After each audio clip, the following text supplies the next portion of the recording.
So, the new Ford EcoSport. Since its launch in 2014, the EcoSport has been plagued with criticism for its questionable quality and even more questionable styling. Thankfully, 3 years on and it's been treated to a styling overhaul, an upgraded interior and a refreshed engine lineup to keep it competitive with the barrage of competition in one of the fastest growing sectors in the business.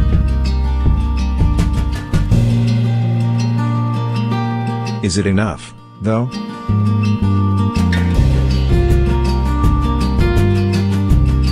Read our full review of the new Ford EcoSport to find out.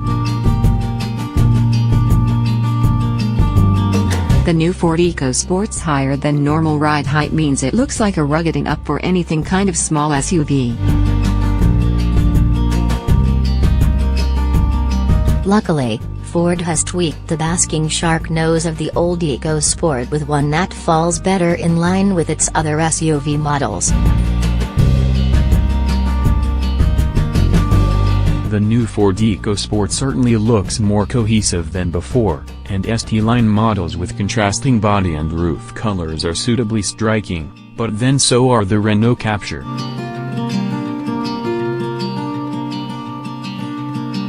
Arona and Mini Countryman among countless others that are also available with a range of color combinations.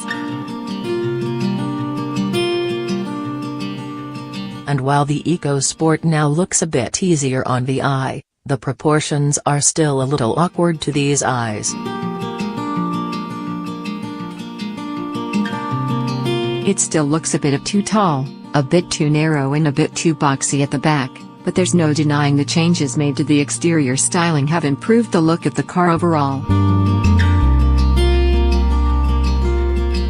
At launch there are two familiar 1.0-liter EcoBoost Patrols, 123 and 138 bhp versions.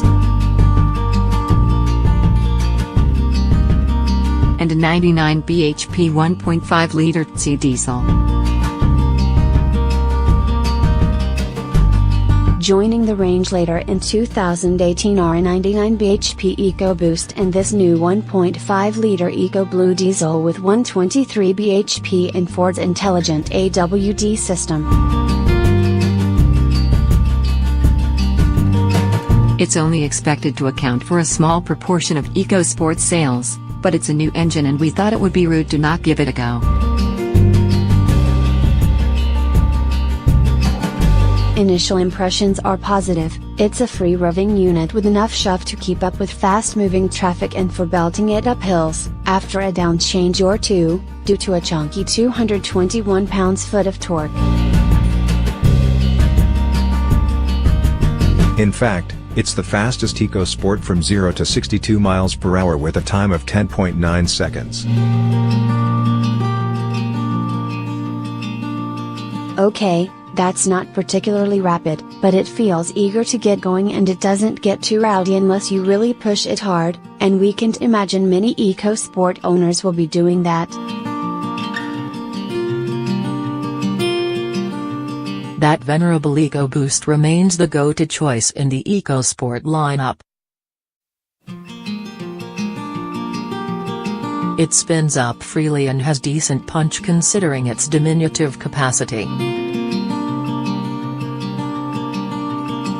Give it the beans and no matter which of the outputs you've picked, it'll thrum eagerly towards the red line.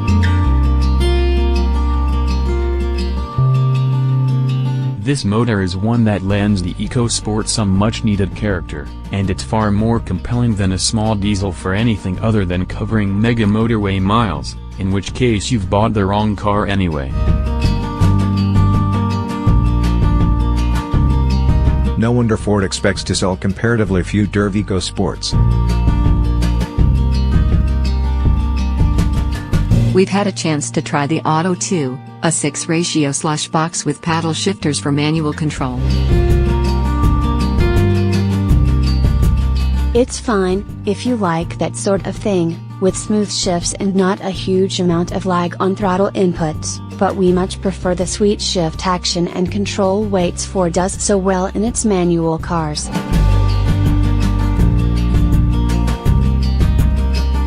Our favorite motor in the lineup is, perhaps predictably, the sportiest drive in the range, the 140 horsepower EcoBoost in ST line specification. A vast improvement.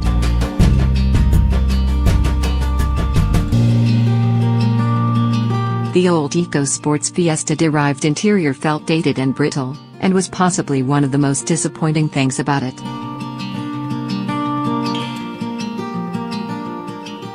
Luckily, Ford has nicked bits here and there from the new Fiesta, so there's a new set of dials, a big, responsive touchscreen infotainment screen perched fashionably on top of the dash, new aircon controls and a tactile steering wheel. It's a much more pleasant place to sit, with higher quality materials used than before, although there are still some harder, scratchier examples to be found around the cabin. But then that's also the case with the Fiesta and the Cedarona, so we won't moan too much. Space is adequate, if not amazing. You feel like you sit very high up, which helps with visibility, but then this is undone slightly by the enormous A-pillars restricting your view out of the front at junctions. With a Ford badge on the front, there are high expectations of the EcoSport to drive well, and luckily it does a good job of keeping you fairly entertained on the move. By no means is it as good as a Fiesta, but many other crossovers like these can feel dull to drive and leave you feeling detached. There's a bit more involvement with the EcoSport.